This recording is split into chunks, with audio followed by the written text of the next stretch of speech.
You are listening to Nebraska on Tap. This podcast will tap you into the Natural Resources District, managing Nebraska's water since 1972. Whether you are a farmer, rancher, or citizen of Nebraska, this podcast was made for you. Time to tap into this week's episode. This podcast is hosted by Heather Dismang and brought to you by the Middle Republican Natural Resources District.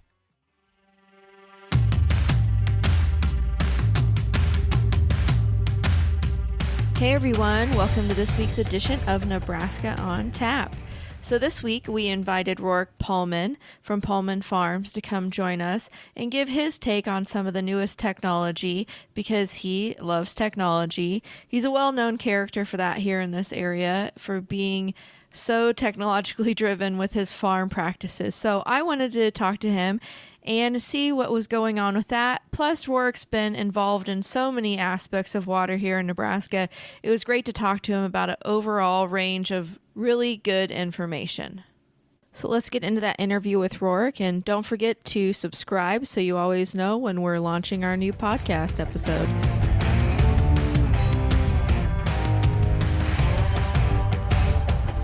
Roric Paulman, Paulman Farms. I am third generation, and the fourth generation is on the farm. Our son, youngest of four kids, Zach. He makes all the day-to-day decisions. And the fifth generation, I pick him up every morning, and he knows more about the farm than his grandpa does. So we farm 8,000 acres, which about 80% of that is groundwater irrigated. A portion of that is in the Upper Republican, some in the Middle Republican, but the bulk of it is in the Twin Platte. Mm-hmm. And we're a large popcorn grower. Of course, have other crops and rotate dry edible beans, pintos, black turtles. We grow sunflowers. We've grown milo, potatoes, sugar beets, of course, the corn and soy and hard red and hard white wheat. And just we've tried about everything as long as it's profitable. So that's where we are today. This is my 39th crop. That is awesome. Yeah. The articles that have you present in them all talk about precision ag, professional innovation, persistence, experiments. You team up with technology, remote irrigation technology. You've talked with the Nature Conservatory about saving water and securing food. You have soil moisture probes, the IBM Weather Company. 2017, you talked about taking wheat off your growing list. I don't know which growing season that was 8 years ago, so your 31st crop. And then you are the chair of Nebraska Water Balance Alliance, which is from the Ogallala Water Summit. You even ran as a senator. One article has you headline Always Innovating at Paulman Farms. You've done podcasts with the Doe Tree Water for Food, The Stream. PBS has done a installment on the Paulman Farm. You've been on the Farm Pass, the Prairie for Food Irrigation Today. You've received the Kremer Achievement Award. You take part in TAPS. And that is why I really wanted to talk to you today, because I wanted to talk to you about your thoughts on technology and all the things that you've done with it. So far in the Middle Republican, things that we've tried to do to benefit our farmers was the AEM survey, our telemetry meters, and then we've dabbled in the soil moisture probes, but we just don't have funding for that this time. So can you tell me a little bit of all your aspects of working with all this technology, how you've become so passionate about all the technology as well, and how that benefits others? Absolutely. When you try to snowball out? I've had kind of an insider look at a lot of these things. I've been a part of the integrated management planning for the Republican Basin since it started, and also been a stakeholder as well as an integrated management plan for Twin Platte as well as the Platte River Basin. And I still hold seats as stakeholders on both of those. And you know, that was probably the first reason that we started taking a look at, you know, how to manage our water better was allocations. And I got in a lot of trouble with the Republican NRDs, with Jack's predecessor and of course, Jasper, and was down in the lower Republican. And I made the statement that I wasn't a meter guy. But nobody heard me say the rest of that statement is we need the data. We need to understand those withdrawals, that pumping in real time. You know, at that time, we read them in the spring, we read them in the fall, and we got our water report. And we typically read ours every other week. We tried to stay on top of, but at that time too, you had a lot more flexibility with the water. Mm-hmm. And so you could borrow from your savings, you could, borrow from next year's in that 5-year rolling allocation. And it was a lot more flexible, but there's no reason that we wanted to overpump the precious aquifer, but also it costs money. Mm-hmm. Those assets that are sitting there, the pump, the pivot, the sprinkler packages, all of that stuff, not to mention more seed, more fertility, more agronomic inputs under irrigation, you needed to manage that. And the idea that the first step was around meters was a big deal. But we took the next step, and it got me in a lot of trouble because they thought I was against meters, but I wasn't. I wanted the data. And so we pushed on, and early on with remote monitoring and telemetry on the pivots. Then, of course, from then we've gone to ultrasonic meters and propeller meters and real time and pressure transducers and satellite imagery plays a big role. Understanding your soil, the soil triangle, understanding how much sand and clay and infiltration rates and water holding capacities, so that you make more informed and have the data to support those decisions in real time. And that has been my focus, and how I've also instilled in Zach and also my grandson now, who's 9. I talk about that stuff, is inform yourself, make sure you've got multiple sources, and of course the NRD was a big part of that. And yeah, there are political subdivision, there's some restrictions on what makes the most sense, but adoption of technology still today lags. I mean, with the innovation, I say it all the time, it occurs at light speed, but adoption is somewhat slower than the box turtle trying to cross the highway.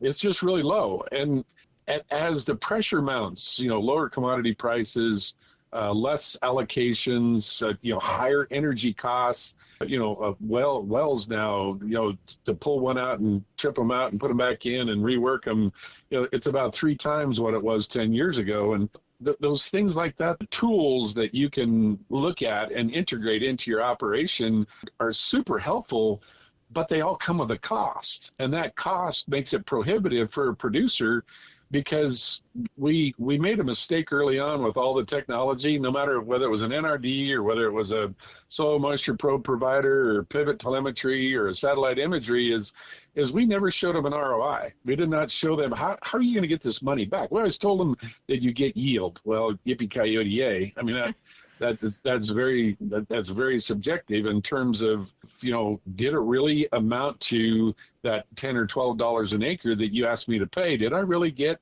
$10 or $12 or more of value back? And today it's different, I believe. I think there's more of that. We're able to better assess those things. And as these softwares and the hardware continues to catch up and continues to innovate, I believe that I think we're really gaining ground. We really are. Yeah, and like you said, you're in 3 different districts. You've tried all these different things. You've worked with a lot of different technology.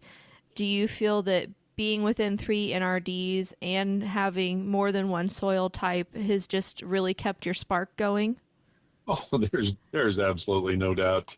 We rotated crops in the Republican because, dry beans and wheat and sorghum were less consumptive. Mm-hmm. Actually, popcorn uses 2 inches less water annually consumptive use than corn does. So that was, we didn't want to grow popcorn to grow popcorn.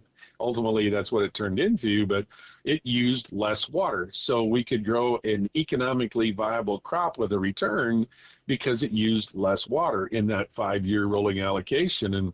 But nobody ever asked you that. They're always looking at what are you doing that for? And so we started the Nebraska Water Balance Alliance, and again, we kind of got off on the wrong foot with some of the regulatory bodies, the state and the NRDs and some of the people that have been doing this for a long time, because we made the statement, there's better ways to do it.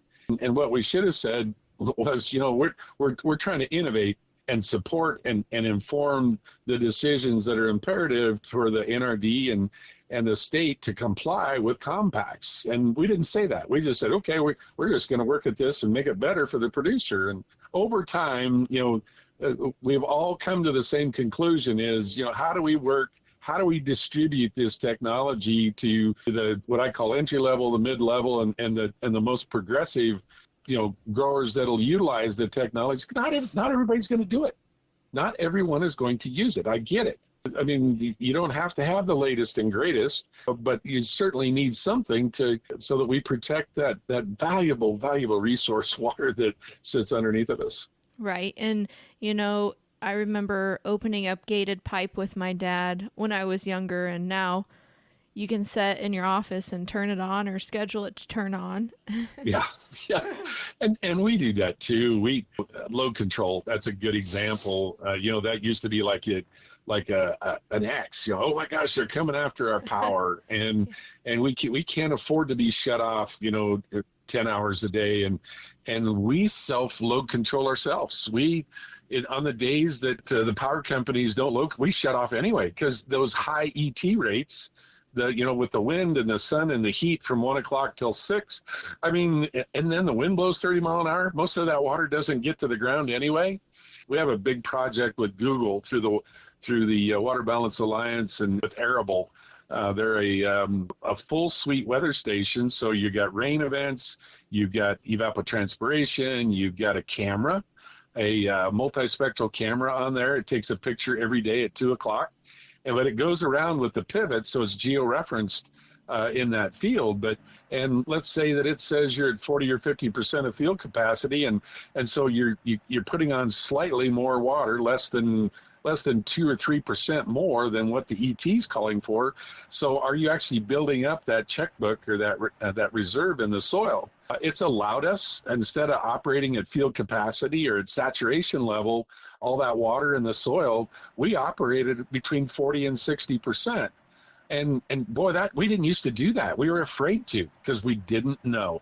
And we didn't know how it was, we trusted that sprinkler chart and that well efficiency and that flow meter and everything was telling us that we were putting out the right amount of water. Then that trusted group of advisors, the agronomist and your fertilizer guy and all that are helping you, basically build a prescription based off of inherent climatic projections.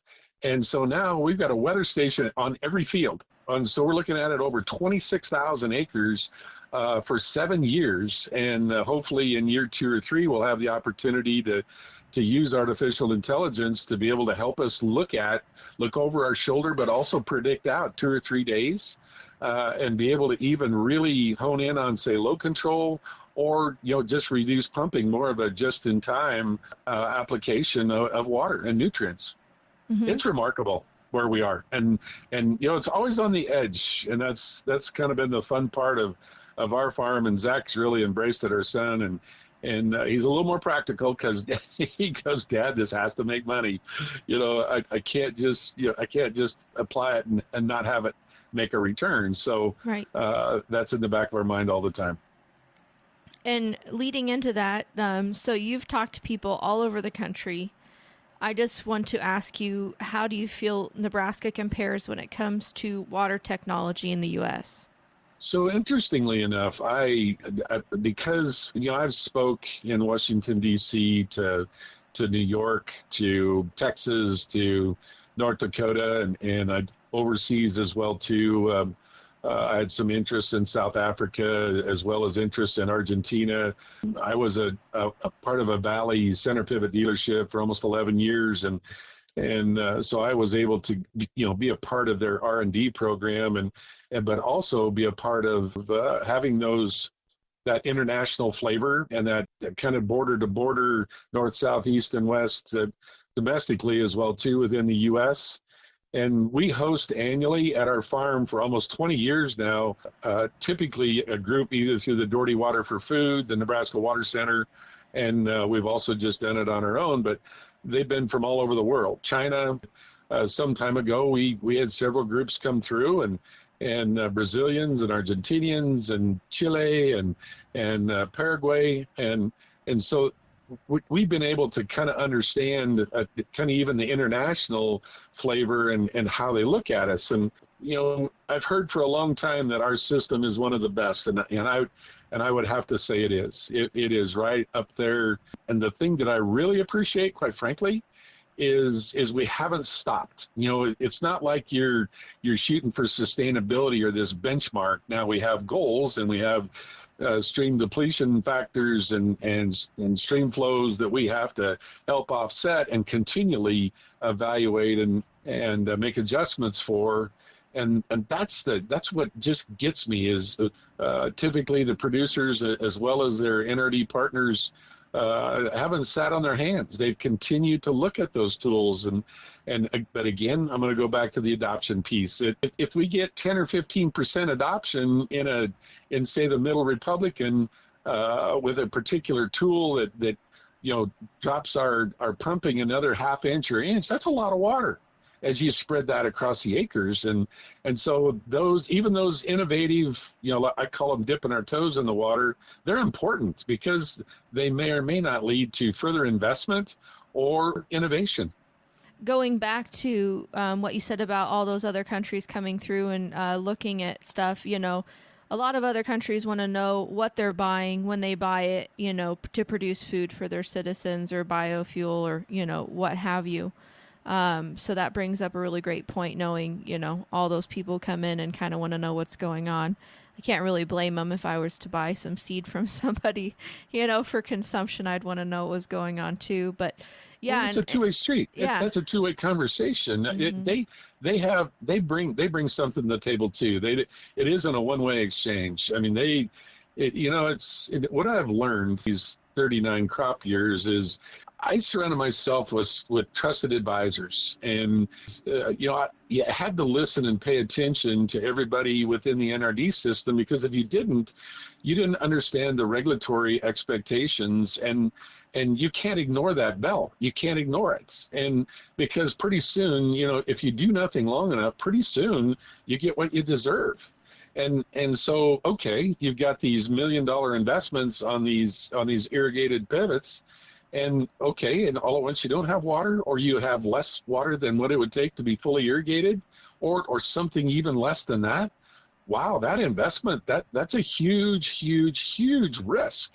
So paying attention and being partners and invested in this process, if we can learn something from our neighbors and from overseas, absolutely. Like you said too, with the IMPs. So for people that don't know what IMPs are, they started with LB 962, and it's for appropriated areas or over appropriated areas for water management issues. So we have to do fun things here at the NRD to try to make sure that we stay within those regulatory areas. So I'll just have you kind of review us on that, Roric. So how do you feel the Middle Republicans doing with our telemetry meters that we're having Ken put in for measuring that water to make sure that we keep making that compact to Kansas? The interesting part of all of that is every tool, the regional bias, the expectation of the differences from basin to basin, sub-basin and sub-basin, that each and every one of those, the locally controlled boards, the concepts that go on, they understand their homes, they understand their municipal expectations, they understand their schools and what it takes as a community, and that direction or that thoughtfulness drives a lot of the reason of how NRDs differentiate themselves, but also how they attack the different expectations. The Republican Compact is different than the South Platte Compact. It's different than the endangered species expectations on the Lower Platte. Mm-hmm. There's just all kinds of reasons to show up at meetings and understand what's going on and listen and pay attention. And if you've got something to add, either join the board or most certainly, be a part of public hearings and understand what's going on. That and the leadership. I picked on Jack the other day. I volunteered him to come and talk to the NRCS subcommittee on water quality and talk about what's going on in the middle, because and here's why is it's important that, okay, there's money constraints, there's time, there's people, there's HR constraints, but you continue to carve out small pieces eventually that maybe adoption will take hold of, or an industry partner will take over and go, hey, I can build these. I can make them for half of what we are today if we move 1,000 units. And what does that mean? Is that a half inch less use? Is that a more efficient return on an investment? I mean, there's a multitude of ways to look at it, but most importantly is that open communication. That piece, for the longest time, we were shrouded in having to figure out how we're going to comply. And, it got contentious at times showing up at meetings when you talk about restricting somebody's water. Mm-hmm. And you didn't know. So all at once, when you're doing this AEM analysis, when you're measuring aquifer levels and you're measuring withdrawals and you're measuring stream flows and that conflict that existed between groundwater and surface water diverters, and holy smokes, but no one, until the IMPs came along, we never all sat in the same room. We sat across from each other and threw barbs and arrows and nuts and bolts at each other until, we finally said enough's enough. Let's figure out how to do this together. I've heard from our board member, Joe Andrzejewski, about how full the room was when those meetings went on. And how one time the sheriff had to show up. but again, think about it. If we wouldn't have had that opportunity, right. Just think about that. In other words, if that was being done from Lincoln, where would our voice have been? Are we all going to get in a bus and drive to Lincoln? Right. No, it happened in Curtis, Nebraska. It happened it happened in North Platte. It happened in Grand Island. Or as the IMP progressed or expanded, I mean, we traveled all over the state for the Platte Basin one, mm-hmm. For 2 years on that IMP. And of course, the ongoing assessments, it isn't as if it's gone away and we've met all the benchmarks. It's a continual expectation of doing more because, the weather changes. Climate, mm-hmm. We can make fun of it all we want, whether climate change is real or not, but there certainly is some differences compared to the way it was 20 years ago. Yeah, that's facts. I mean, I remember when I was in high school back here, it was just so dry. And then we'd get some, water episodes, and then we go back to dry for another couple years. I mean, being a farmer is definitely, you guys have to be highly optimistic to stick in there. Well, here's where we are today is we used to pick on irrigation as the sole, figuring out, withdrawals and application, that was the single focus. It was, and that's what we were doing. We were going to regulate it. You guys figure out what you want to do otherwise.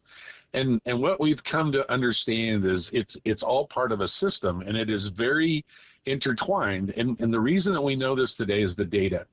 We get more genetic data today from seed. We get much more robust on the agronomic inputs, from chemistry to fungicides to drought tolerance to now no-till and residue management and all of those things. And now it's about soil, understanding the microbiome and infiltration rates and water holding capacity. We didn't map our fields for that. Today, all of our fields are mapped for that.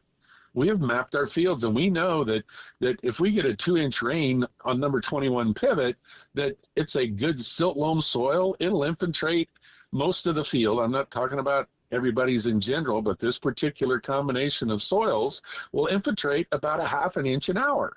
Well, if it rains at 1 inch per hour, what's it going to do? It's going to run off. Mm-hmm. It's going to run off. And so residue management and no-till, then that helps improve that. It allows it to kind of hang around on the surface a little bit longer, and then it depends on the duration of that rainstorm. And it's the flip side on evaporation. Who would have thought that we're farming through 250 to 300 bushel residue today? We didn't have the equipment to do it. We had to go disc. We had to go chisel. We had to go field cultivate so that we could get our planter through the field without dragging up a great big pile of trash. Today, we can go right back out into that same trash and not do anything. Or you integrate some cows or or whatever, livestock into the rotation. But that's the system concept. And now we're having to parse that up now. And okay, when we affect that, so water quality, that's a big one. That's something I'm really focused on now, is this water quality piece. Well, there was a lot of this movement to fertigation, and I was surprised that less than, I think Jennifer Swanson, who's in the NARD, told me that less than 30% of the wells in Nebraska are certified for fertigation. I was surprised by that. I mean, that's a tool to, apply smaller amounts of nitrogen over the growing season and mitigate some of that, like in a soil that has infiltration rates of 2 inches per hour and only a water holding capacity of 1 inch per foot.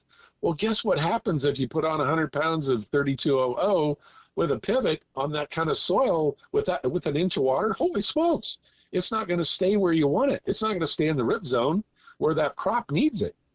And that's an extreme example, very extreme example, because, no one wants to do that. And so spoon feeding but again, analysis and tools, Jackson Stanzel with his Sentinel fertigation. Mm-hmm. Yeah.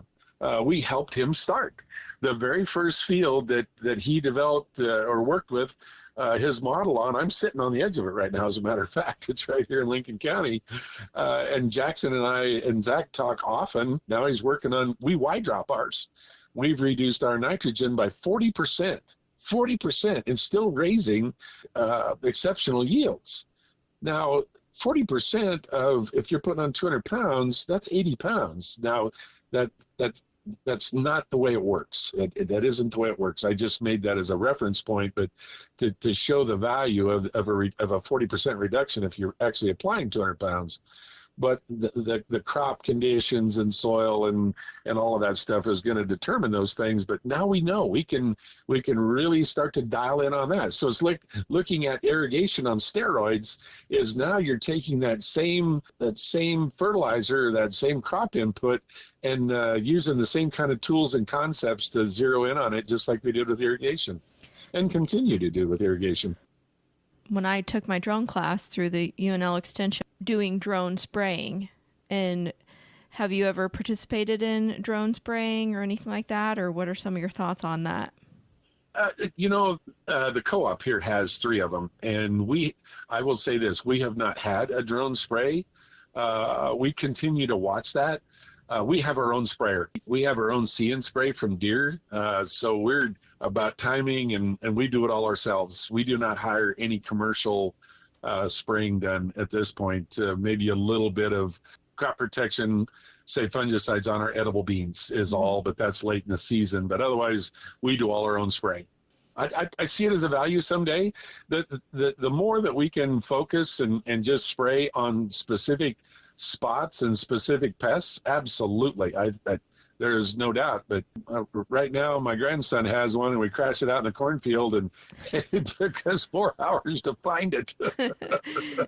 And real quick, too, Roric, so you're part of the UNL TAPS, and you've been a part of it for quite a while. And I was one of the founding members. Yeah. As a founding member. Oh, and Ted Tegens told me a little bit about your evapotranspiration too, so that's some really awesome stuff. And Chuck had talked on that. And so with doing the TAPS, do you feel like it's been extremely beneficial for you to kind of see when you tweak things and move things around, how it affects your crop on just, on the test plot? Well, so I sit on the advisory still to all of it. So here's what I'll tell you about the success of TAPS. It now is being funded by NRCS. They're a major partner, and it's now going to 5 states, and there'll be 2 other states that'll be at our farm on the 22nd of August. So Oklahoma, Texas, Kansas, Colorado, and Nebraska are now part of TAPS, as well as Master Irrigator, writing and developing and forwarding a curriculum to help support the testing out of TAPS, to allow a producer to really hone in on, let's say that he'd never had a soil moisture probe or a weather station and didn't understand ET or what water holding capacity that the probe was actually measuring. This class will give them an opportunity. Hopefully we'll have some perks out of that that they would get to go back possibly to NRCS, but also Florida, Georgia, Auburn, Mississippi. TAPS has spun off into a national program that is much a tribute to not only Nebraska's leadership, but the TAPS project taking off with the Nebraska Water Balance Alliance and other partners. Dr. Darren Rudnick jump-started along with Chuck Burr. From there, it's grown, and it's going to continue to expand, because what better place for industry, to get feedback on a technology that they may or may not be considering, or they already have in commercial use, but also feedback from the peers that may be that entry level to mid level to a really engaged grower that is willing to use all those tools every day. Yeah. And so it's huge. It is a huge deal. I encourage everyone to join or look up and get into a TAPS project, into a TAPS competition. Yeah, Alexa Davis from DNR was talking about how, she's part of a team, and I went to the TAPS kickoff, and it's just so interesting to see all the different aspects that go into the growing and then be able to see that data. So I can see why it's been such a successful program for the precision ag and all that stuff. Yeah, we also are launching a high school, and then there's a virtual TAPS. They're doing that crowdsourcing. We're working through UNL with Tiffany Hangmoss and her team on a junior senior high school TAPS. And so, there's a lot going on around the whole TAPS concept. Yeah, and I don't think my dad's ever going to leave the program either. So I think you just got quite a few people in there for a long time. So it's really great for that. And then my last question to you is, what helps you stay so passionate in the farming industry? But I think we already have our answers. So I don't think I need to ask you that question. There's a future. And my grandsons are both out today, and they're both looking at me, and when their job's done, they stand and look at you again.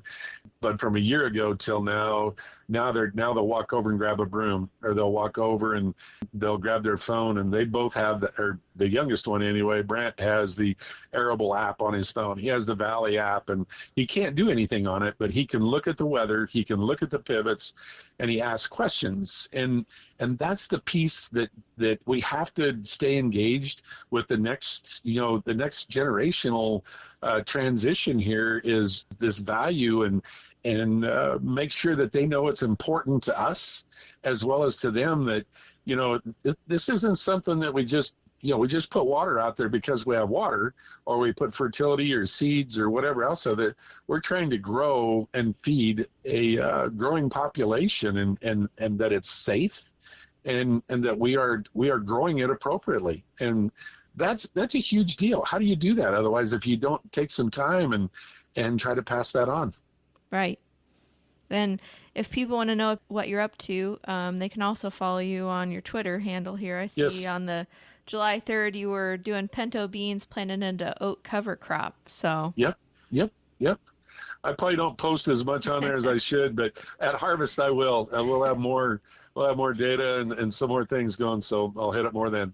Yeah, for sure. Well, thank you so much, Roric, for taking time out of your day today to talk to us about all the things we talked about, and I really appreciate it. Thank you.